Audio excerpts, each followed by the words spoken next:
Lahore metro one news کے deputy bureau chief Lahore Hafiz Saeed Abuzar شاہ کے والد محترم معروف عالم دین فاتح عیسائیت صاحبزادہ پیر سید بشیر احمد شاہ کاظمی رضائے الہی سے انتقال کر گئے۔ تفصیلات جانتے ہیں ملک محمد عمران کی اس رپورٹ میں۔ معروف عالم دین صاحبزادہ پیر سید بشیر احمد شاہ کاظمی کی نماز جنازہ ادا کر دی گئی۔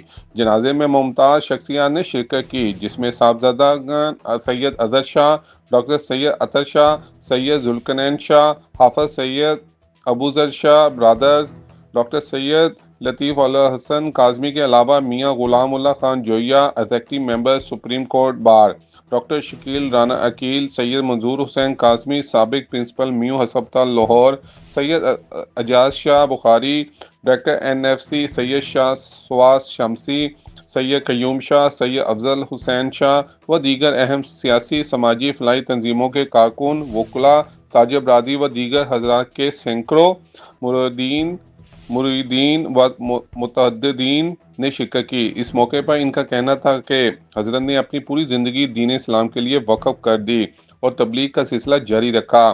آپ فتح عیسائیت تھے۔ آپ نے اپنی زندگی میں 370 عیسائی اور 9 پادریوں کو مسلمان کیا اور انہیں کلمہ پڑھایا۔ ان کی اس گراں قدر خدمات کو کبھی فراموش نہیں کیا جا سکتا جو کہ انہوں نے عالم اسلام کے لیے کیا۔ پیر صاحب کو ان کی آبائی قبرستان بمبے چنگیا میں سپرد خاک کر دیا گیا۔ جی